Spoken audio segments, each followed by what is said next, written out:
Oke, bismillahirrahmanirrahim. Assalamualaikum warahmatullahi wabarakatuh.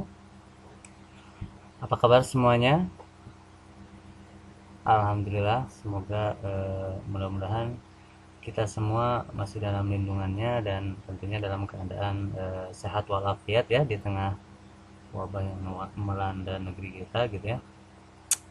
Kita tetap semoga kita tetap sehat ya, tetap sehat dan pastinya kita harus tetap semangat ya, walaupun kita harus belajar di rumah ya kan, study from home, belajar dari rumah. Nah tentunya dengan kejadian ini kalian akan mendapatkan pengalaman yang lebih ya dibandingkan dengan angkatan-angkatan sebelumnya mungkin ya, karena merasakan sendiri gitu loh seperti apa sih perkuliahan jarak jauh gitu. Dan saya yakin kita semua ya, saya pribadi gitu, mungkin kalian juga itu merindukan untuk kuliah tatap muka gitu. Jadi dari sini, dari kejadian ini kita jadi merasa sangat bersyukur ya. Sebelumnya kita benar-benar bisa apa namanya memperoleh kesempatan untuk menempuh studi dengan tatap muka gitu. Nah untuk saat ini ya kita jalani aja yang ada ya, sesuai dengan aturan. Ya mudah-mudahan semua atau wabah ini segera berlalu sehingga kita nanti dapat berkumpul lagi di kampus kita tercinta. Baik, biar tidak terlalu memakan durasi ya, karena akan berkaitan dengan kuota gitu ya. Saya akan coba, saya akan melanjutkan materi ya untuk analisis real. Materi yang saya lihat, materi yang disampaikan Pak Guntur sudah mencapai eh, tail barisan ya, atau ekor dari barisan tersebut. Nah, sebelum kita masuk ke materi yang melanjutkan materinya, kita akan sedikit review ya, sedikit review tentang materi terakhir yang disampaikan oleh Pak Guntur. Kita lanjut aja. Nah, eh, kalau nggak salah materi yang terakhir disampaikan itu berkaitan dengan teorema 2.3.4 ya. Nah, sebenarnya penomoran penomoran teorema itu tidak baku, jadi itu tergantung si penulisnya gitu. Jadi ketika membuat penomoran itu banyak sekali versinya ya gitu. Jadi kalau di modul yang saya buat itu 2.3.4, itu artinya kalau dua yang pertama itu berkaitan dengan babnya, tiga yang ini berarti subbabnya, kalau empat ini berarti urutannya. Jadi ini seperti bab ketiga, bab bab kedua urutan, subbab tiga urutan teorema keempat gitu ya. Jadi ini saya hilangkan aja karena kita fokus di bab kedua yaitu tentang barisan. Jadi kita akan bahasnya teorema 3.4. Nah kemarin itu ini pembuktiannya sudah ya sama Pak Guntur dengan dibahas. Kita coba pahami lagi supaya nanti tidak miss ya dengan materi yang akan saya bahas hari ini. Di sini bunyi teoremanya adalah misalkan xn adalah barisan, udah tahu ya barisan. Jika an adalah barisan bilangan positif dengan limit an sama dengan 0, dan jika untuk c lebih besar dari 0 dan beberapa m elemen n, didapat selisih xn dengan x kurang sama dengan c dikali an untuk setiap n lebih besar dari m, maka limit xn sama dengan x. Nah ini pembuktiannya sudah, cuman saya akan coba kasih gambaran sedikit seperti apa sih. Jadi ini sebenarnya teorema ini adalah alternatif kita untuk membuktikan suatu limit barisan ya, suatu limit barisan. Jadi kalau kita mentok dengan cara definisi ya, definisi limit, kita bisa gunakan teorema ini gitu. Nah contohnya kita bisa misalkan disuruh membuktikan gini, jika A lebih besar dari 0, buktikan bahwa limit 1/1 tambah NA itu sama dengan 0 gitu. Jadi nanti apakah ini bisa diselesaikan atau dibuktikan menggunakan definisi? Nah itu mungkin pertanyaannya saya serahkan kepada kalian. Nanti kalian coba aja dengan definisi ini jalan apa tidak gitu ya. Nah, tapi di sini saya akan coba buktikan menggunakan teorema 3.4. Langkahnya kalau kita mau menggunakan teorema 3.4, kita langsung aja cari selisih dari ini dengan limitnya. Nah, sebelumnya kita kan punya ini ya. Kita punya A lebih besar dari 0. Nah, kita buktikan. Jadi karena A lebih besar dari 0 gitu ya, maka 1 tambah NA lebih besar dari 0 untuk setiap N elemen N. Sepakat ya? Ini positif, N-nya juga positif karena dia bilangan asli. Kalau ditambah 1 yang positif apalagi gitu ya. Jadi ini positif semua nih. Gitu, lebih besar dari 0. Kenapa bentuknya seperti ini kita ngambilnya? Ya sesuaikan dengan soal aja gitu ya. Karena soalnya di bawah di sini apa? 1 tambah NA. Jadi kita di sini hanya ingin mengetahui bentuk ini nilainya positif apa negatif sih gitu ya. Nanti dari situ kan akan didapat kalau ini positif otomatis 1/1 tambah NA lebih besar dari 0. Kenapa harus kita seperti ini kan? Karena perhatikan ya. Kenapa kita harus tahu ini positif apa negatif? Perhatikan. Nah, tadi untuk menggunakan teorema ini kan kita langsung aja ya kurangi si bentuk barisan dengan nilai limitnya. Jadi kita kurangi. Karena ini dikurangi 0, otomatis kan dirinya sendiri ya. Nah, maksudnya kalau ini positif, otomatis ketika dibuka nilai mutlaknya, dia tidak berubah bentuk, gitu ya. Beda lagi kasusnya kalau ternyata, oh ini dapat negatif nih, gitu kan. Kalau dapat negatif, berarti ini kalau dibuka nilai mutlaknya harus dikalikan negatif. Karena nilai mutlak itu tidak boleh apa? Tidak boleh bernilai negatif. Paham ya? Jadi kenapa harus kita pastikan dulu dia positif untuk memastikan pembukaan membongkar nilai mutlaknya itu bentuknya apa. Nah, selanjutnya dari sini ini pasti nilainya lebih kecil dari 1/NA. Sepakat ya? Karena 1 ditambah NA itu kan lebih besar dari NA. Maka kalau 1 dibagi dengan yang lebih besar pasti hasilnya lebih kecil dong. Ini kalau kita bagi 2 jadi 1/A dengan 1/N. Nah, dari sini kita dapatkan dia kurang dari bentuk ini. Ini kalau kita perhatikan yang ini adalah suatu konstanta, 1/N ini adalah barisan. Betul ya? Nah, kita tahu bahwa 1/N itu nilai limitnya adalah 0. Jadi ini yang barisannya ini ya. Jadi jangan terkecoh oleh simbol A-nya. AN di sini adalah barisannya. Jadi barisannya yang mana? 1/N, yang ada N-nya pasti itu barisannya.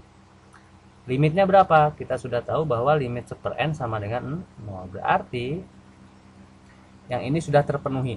Jadi AN adalah barisan bilangan positif dengan limit AN sama dengan 0. Terpenuhi syarat pertama gitu ya. C lebih besar dari 0 enggak? Oke, berarti C-nya yang mana? Betul, C-nya adalah 1/A. Oke, C 1/A. M-nya yang mana? Oh, M-nya bebas. Kita pilih aja M sama dengan 1 karena dia mulai dari 1 ya. Cuman di sini nggak saya tuliskan. Nah, karena syarat-syarat ini terpenuhi sesuai dengan teorema 3.4, maka dapat disimpulkan bahwa limit 1/1 tambah NA sama dengan 0. Paham ya? Jadi ini alternatif lain untuk membuktikan limit suatu barisan. Mungkin kalau yang sebelumnya pakai epsilon, ini nggak pakai epsilon. Oke, mungkin saya tambahin lagi contoh soalnya ini yang lebih lebih ke angka ya, biasanya kan lebih. Nah, contohnya gini, limit 3n/1 tambah 5n itu sama dengan 3/5. Sepakat ya? Oke, ini akan kita buktikan. Bukti, perhatikan. Oke ya, langsung. Jadi kalau udah kayak gini, ini karena ini tidak, kalau ini angka tertentu gitu ya. Kalau tadi kan A ya, jadi angkanya belum jelas berapa, masih variabel. Kalau ini udah jelas, jadi langsung aja kita cari selisihnya, selisih barisan dengan nilai limitnya, sehingga didapat ini tambah ini ya, min 3/5 tambah 25n. Ini otomatis negatif, maka nanti ketika dibongkar dia akan berubah jadi positif 3/5 tambah 25n. Gitu kan nilai mutlak ya, positif. Ini kalau diperkecil jadi 3/25n. Jadi kalau kita buka 3/25 dikali 1/n. Jadi yang mana nih AN sama C-nya? Tuh, jadi yang AN-nya adalah 1/n gitu ya. Didapatnya itu. Dan C-nya 3/25, M-nya tetap kita pilih 1 aja. Ya, jadi sesuai teorema 34 terbukti bahwa apa? Oke, terbukti bahwa limit 3n/1 tambah 5n sama dengan 3/5. Oke, saya rasa cukup jelas ya untuk teorema 3.4. Kita akan lanjut ke materi berikutnya. Nah, di sini ada definisi yang baru ya. Definisi tentang barisan terbatas. Oke, kita coba pahami. Barisan X dikatakan terbatas jika terdapat bilangan real M lebih besar dari 0 sehingga Xn kurang dari M untuk setiap n elemen M. Jadi ingat ya, Xn di sini berarti apa? Setiap elemen barisannya mutlaknya harus bernilai lebih kecil dari si M. Jadi ini X dikatakan terbatas jika ada bilangan M, ada ya, positif yang lebih kecil dari nilai mutlak M. Oke, biar lebih jelas kita akan ambil contohnya. Contohnya perhatikan barisan 1/n. Oh ya, 1/n ya. Jadi 1/n kalau kita uraikan kan isinya 1/1, 1/2, 1/3 dan seterusnya mendekati 0. Sepakat ya? Nah, ternyata untuk setiap elemennya itu kurang dari 1. 1/1 kurang dari 1. Setengah kurang juga dari 1 dan seterusnya. Maka kita bisa katakan Xn kurang dari 1. Nah, kalau tahu seperti itu berarti pilih saja ya. Kita tinggal pilih untuk membuktikan bahwa si 1/n ini terbatas atau enggak. Pilih M sama dengan 1. Maka pasti nilai mutlak Xn-nya lebih kecil dari 1 untuk setiap n elemen M. Nah, sesuai definisi maka S1/n terbatas. Jelas ya? Oke. Kita masuk ke teorema 4.2. Barisan yang konvergen adalah terbatas. Nah, jadi setiap barisan yang konvergen adalah terbatas. Kalau yang terbatas sudah pasti konvergen belum? Nah, itu perlu pembuktian ya. Tapi yang sudah jelas itu adalah apa? Barisan yang konvergen pasti terbatas. Itu berdasarkan teorema 4.2. Oke, pembuktiannya seperti apa? Nah, kita punya barisan konvergen. Yang akan kita buktikan apa? Barisan tersebut harus terbatas. Ingat, jadi kalau kita mau membuktikan keterbatasan suatu barisan, kita cukup menentukan bentuk si M-nya. M-nya yang seperti apa sehingga semua nilai di barisan tersebut itu lebih kecil dari si M-nya. Sepakat ya? Oke, kita punya barisan yang konvergen. Sebut saja si Xn gitu ya barisannya dan dia konvergen ke X. Maka ini kayaknya sudah pernah dibahas ya di pertemuan sebelumnya. Kalau dia konvergen ke X maka limit Xn-nya harus sama dengan X. Oke, sepakat ya. Apa sih artinya? Coba kita lihat, ingat lagi. Jadi limit Xn sama dengan X itu berarti untuk setiap epsilon lebih besar dari 0, untuk sembarang epsilon yang positif, maka akan ada K elemen N gitu ya. Sedemikian sehingga Xn dikurangi X itu lebih kecil dari epsilon untuk setiap N lebih besar dari K epsilon. Jadi arti ini limit Xn sama dengan X itu seperti ini. Jelas ya? Nah, ini akan kita pakai. Jadi karena limit Xn-nya sudah pasti X tadi ya, karena dia konvergen ke X, maka berapapun saya pilih epsilon itu pasti ada K epsilon. Sepakat, yang lebih kecil dari epsilon. Maka di sini saya tentukan deh, oke, ambil aja saya pilih epsilon sama dengan 1 deh gitu ya.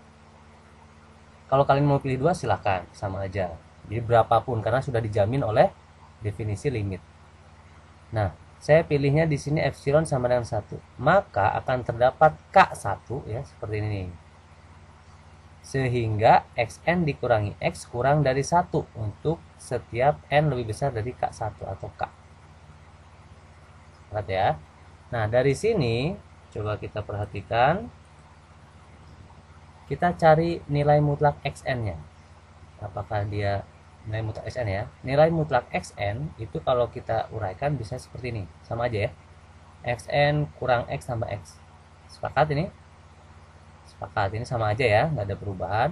Nah, dari sini menggunakan ketaksamaan segitiga, ini nilainya akan kurang dari xn kurangi x nilai mutlak ditambah nilai mutlak x. Ya, ketaksamaan segitiga sudah dibahas di pertemuan sebelumnya.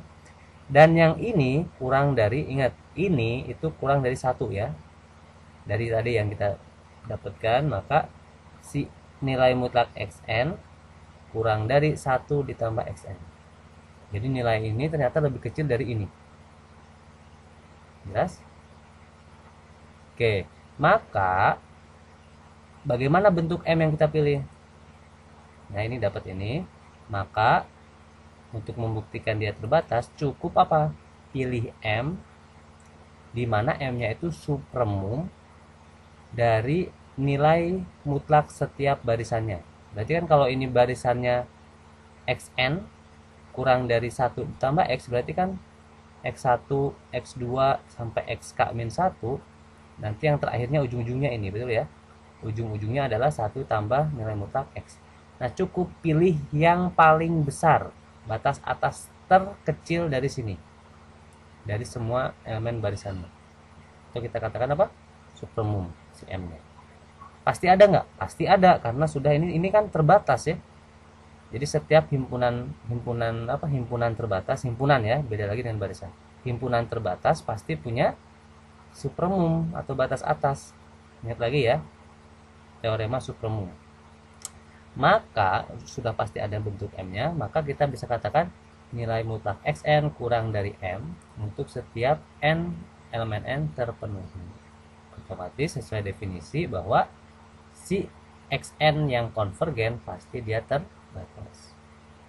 Oke, nanti kalau penjelasan saya dirasa terlalu cepat, diulang-ulang lagi aja videonya ya, supaya kalian tidak ada yang suram atau ada yang buram gitu ya, ada pemahamannya. Oke, kita lanjutkan. Saya harap bisa dipahami ya. Baik, kita masuk ke teorema 4.3a. Nah, 3a berarti nanti ada 3b ya. Oke, sekarang ke 3a dulu. Misalkan C elemen R dan barisan X dan Y berturut-turut konvergen ke X dan Y. Maka barisan X plus Y, X min Y, X kali Y, C kali X, C-nya bilang real ya, berturut-turut konvergen juga ke X tambah Y, X min Y, X Y, dan CX. Ya, jadi barisannya kalau dia konvergen Y dan Y, kalau ditambahkan si barisannya, ternyata dia konvergennya sama aja ke nilai, penjumlahan nilai limitnya ya, dan seterusnya. Ya, jadi ini simbol-simbolnya konvergen. Lanjut. Nah, sekarang saya akan buktikan cuma 2 aja ya, sisanya nanti mungkin buat latihan. Pertama yang akan saya buktikan adalah X tambah Y konvergen ke X tambah Y. Nah, proses berpikirnya gini. Ingat, kita punya X dan Y konvergen ke X dan Y. Ya kan? X konvergen ke X, maka oke, coba kira-kira apa? Betul, jadi ini maka limit X sama dengan X itu ya. Sehingga untuk sembarang epsilon lebih besar dari 0 terdapat K1 gitu ya. Namanya sedemikian hingga N, jika N lebih besar dari K1 maka Xn dikali X kurang dari epsilon per 2. Ini epsilon per 2 dari mana? Bebas sebenarnya, bisa epsilon per 3, epsilon per 4 gitu. Cuman kita akal-akalannya apa? Tadi kan nanti mengarah ke sini, jadi kita pilihnya epsilon per 2. Jadi sebenarnya di sini bebas karena apa? Untuk sembarang epsilon lebih besar dari 0. Jadi ini lebih besar dari 0 dong. Nah, jadi bebas. Kita milihnya epsilon per 2 sesuaikan dengan kebutuhan aja ya. Oke. Ini bisa ya. Maka dengan logika yang sama Y juga akan didapatkan hal yang serupa. Oke. Nah, kita akan buktikan ini pakai definisi definisi limit ya. Perhatikan, berarti kan ambil epsilon sembarang, pilih K epsilonnya ya, supremum dari K1 K2 paling besar dari K1 dan K2 gitu ya, karena kalau yang paling besar berarti yang terkecil pasti sudah tercakup ya. Nah, jadi pasti memenuhi gitu. Jadi kita nggak tahu K1 atau K2 yang paling besar, cuman ketika kita memilih yang paling besar pasti di misalkan K1 lebih besar di K2, pasti si K2 itu ada di apa namanya, di bawah si K1 terpenuhi juga gitu ya. Makanya dipilihnya apa? Supremum, paling besar dari dua himpunan ini. Maka tinggal kita cek selisihnya ya, karena kita mau membuktikan ini konvergen ke ini, tinggal kita cek selisihnya. Ini kurangi ini, sudah paham? Dibuka kurungnya dapat ini ya, tinggal dipadankan aja xn dengan x, yn dengan y. Nanti dengan menggunakan ketaksamaan segitiga, nilai mutlaknya kita buka, jret, tapi jadi tidak sama. Nah, sepakat ya? Ini seperti yang saya tadi bilang ya, ini kan kurang dari epsilon per 2, ini kurang dari epsilon per 2. Tuh, jadi kalau ditambah apa? Sama dengan epsilon. Jadi pemilihan ini yang penting, apapun yang berkaitan dengan epsilon bisa epsilon per 2, per 3, tergantung nanti ujungnya harus epsilon ya dalam pembuktian ini. Nanti kalau ada z gimana? Misalkan x tambah y tambah z konvergen ke x tambah y tambah z, ya sama aja ya, logikanya sama, cuma nanti epsilonnya apa? Epsilon per 3, supaya nanti kalau ditambahin 3-3 nya jadi epsilon. Sepakat ya? Oke, jadi nanti kan ujung-ujungnya seperti ini. Nah, ini kurang dari epsilon sesuai definisi gitu ya. Ini mau terbukti bahwa x tambah y konvergen ke x tambah y. Mantap ya, bisa ya. Baik, kita lanjutkan terakhir nih ya. Terakhir kita akan bahas yang perkaliannya. Ya, ini masih teorema 4.3, tapi yang perkaliannya. Nah, perkalian. Siap ya, konsentrasi. Nah, di sini untuk perkalian idenya adalah kita langsung coba kurangkan ya. Jadi perhatikan xn kali yn dikurangi xy, karena kita akan membuktikan ya, ini kurangi ini kan. Oke, selalu ya pembuktian itu kurangi si dengan apa, barisannya dengan limitnya. Ini kalau diuraikan seperti ini. Yo, gimana caranya nih? Nah, ini pakai apa? Di tengah-tengahnya cukup ditambahin xny ditambah ini penuh penambahannya. Tadi kan ujung ini dikurangi ini. Ternyata idenya apa? Dikurangi xny ditambah xny. Ini kan 0 nih, bernilai 0 nih. Nah, jadi nggak masalah ya. Ini tidak masalah karena bernilai 0. Nanti yang satu pasangkan dengan yang depan, yang belakang dengan yang belakang. Itu idenya. Oke, lanjut. Ini betul pakai ketaksamaan segitiga kayak tadi ya. Jadi ini yang dari ini. Kenapa jadi ini? Oh, xn-nya sama, keluarin. Nah, ini y-nya sama, keluarin. Nah, ini bisa dijabarkan ya, ini bisa dibuka nih. Ini sama aja, sama dengan ya, bentuk ini sama dengan ini. xn-nya keluar, ininya. Y ini y pasti berupa bilangan. Ingat ya, yang nggak ada n-nya itu pasti bilangan. Kalau yang ini apa? Barisan. Sepakat. Nah, karena ada barisan di sini, kita bisa gini aja.